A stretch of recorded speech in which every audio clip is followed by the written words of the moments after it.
É responsável por uma empresa? Deseja compreender os mapas contabilísticos que apresentam as contas da empresa? Se sim, este vídeo é para si. Neste vídeo vamos falar sobre o balanço. Quais são as principais preocupações do gestor de uma empresa? A primeira será: a minha empresa está a dar lucro ou prejuízo? Será sustentável? Quanto dinheiro tenho em caixa? É suficiente para os pagamentos que tenho de fazer? E ainda, quanto vale a minha empresa? Qual o seu valor patrimonial?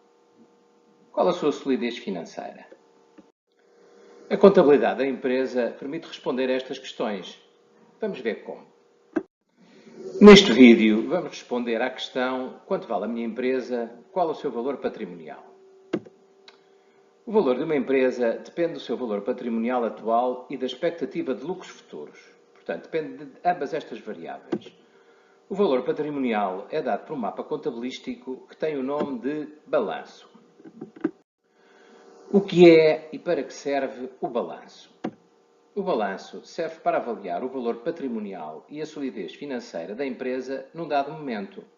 É uma fotografia, um instantâneo da empresa nesse momento. Como as empresas têm de apresentar contas todos os anos, o balanço em geral retrata a situação da empresa em 31 de dezembro de cada ano. Como se calcula o valor patrimonial de uma empresa? O valor patrimonial de uma empresa é a diferença entre os seus ativos e os seus passivos. O que são os ativos? Os ativos são todos os bens propriedade da empresa, sejam bens materiais, como edifícios e equipamentos, sejam outros bens como os depósitos bancários e os valores que têm a receber de terceiros, nomeadamente clientes. Isto são os ativos. Os passivos são os valores que a empresa tem a pagar, isto é, as obrigações que tem perante terceiros, nomeadamente perante fornecedores e perante bancos. A diferença entre ativos e passivos é o capital próprio ou o valor patrimonial da empresa. Portanto, como se apresenta o balanço? Qual é a sua estrutura? Como vimos, o balanço tem três partes: ativo, passivo e capital próprio. Se ao ativo subtrairmos o passivo, teremos o capital próprio. E é esta a organização do balanço. Quais são as rubricas do ativo? O ativo é constituído pelo ativo corrente, no qual nós incluímos a caixa, os valores em caixa e os depósitos bancários. Devemos considerar também no ativo corrente os inventários, isto é, os produtos que temos em armazém e que são de nossa propriedade, e devemos ainda incluir os valores a receber de clientes. Estas são as principais rubricas do ativo corrente. O que é o ativo não corrente? O ativo não corrente são os ativos fixos tangíveis, por exemplo, os prédios, que sejam propriedade da empresa, os equipamentos, que sejam propriedade da empresa, as viaturas.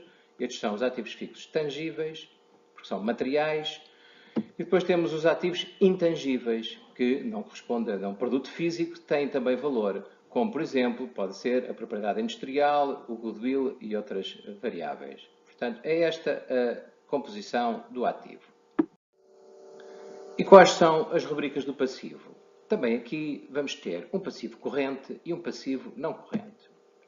Como é constituído o passivo corrente? O passivo corrente é composto pela dívida que temos a fornecedores, portanto, todas as dívidas a fornecedores, pelas dívidas que temos ao Estado e a outros entes públicos e pelos financiamentos de curto prazo que tenhamos e que devamos reembolsar. Portanto, estas são as principais rubricas do passivo corrente. Enfim, haverá outras que são menos importantes para a maioria das empresas.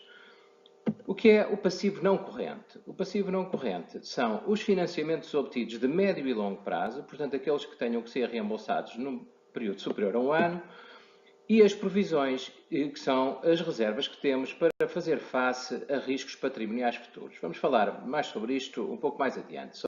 E, finalmente, quais são então as rubricas do capital próprio? O capital próprio é constituído pelo capital da empresa, que é o valor do investimento dos sócios, o valor inicial mais eventuais aumentos de capital que tenham feito depois disso, é o valor das reservas, que falámos no slide anterior. O que são as reservas? São lucros de anos anteriores, que a empresa não distribuiu aos sócios e que reteve, convertendo-os em reservas para poder fazer face a riscos futuros.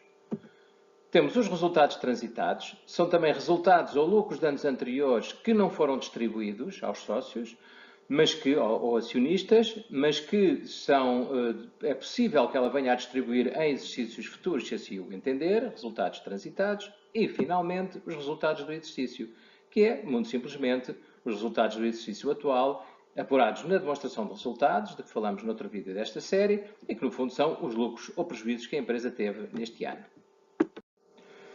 Algumas notas sobre o capital próprio. Em primeiro lugar, quando a empresa é criada, o valor da empresa é igual ao capital que foi colocado pelos sócios, naturalmente, no momento da criação. Esse é o capital próprio.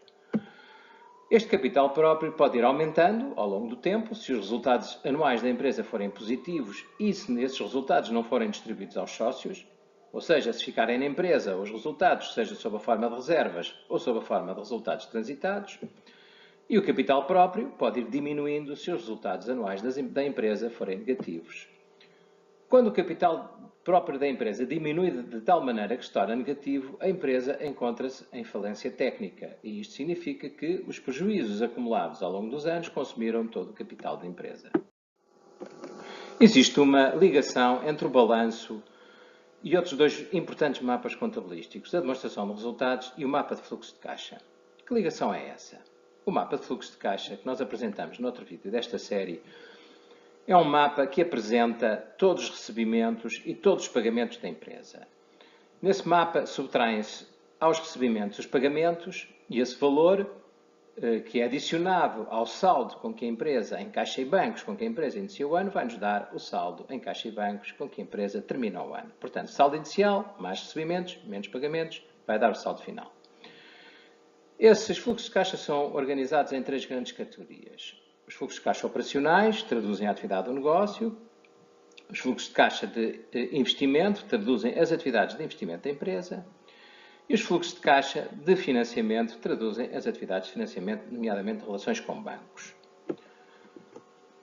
O saldo final apurado desta forma é, como vimos, uma das rubricas do ativo corrente da empresa, designada por caixa e depósitos bancários. O outro mapa, a demonstração dos resultados, é um mapa que apresenta todos os ganhos e todos os gastos da empresa num determinado ano. Isto é, todos os proveitos e todos os custos. Em termos simples, subtraindo os custos aos proveitos, nós vamos ter o resultado líquido da empresa. Também aqui, este mapa está organizado por três grandes categorias de resultados. Os resultados operacionais, traduzem a atividade do negócio corrente da empresa. Os resultados financeiros, que traduzem as atividades de financiamento da empresa, e os resultados extraordinários traduzem outra natureza de resultados. Portanto, somando todas estas e subtraindo todos os ganhos e todos os custos nestas rubricas, em todas estas categorias, nós vamos ter o resultado da empresa naquele ano, o resultado líquido, também designado por lucro ou prejuízo. E como vimos, esse lucro ou prejuízo, portanto, o resultado líquido é uma das rubricas do capital próprio. Muito obrigado pela sua atenção. Se quiser saber mais sobre finanças da empresa, consulte o nosso site em www.algoritmia.pt, onde pode ver vídeos sobre a demonstração de resultados e sobre o mapa de fluxo de caixa. Até breve.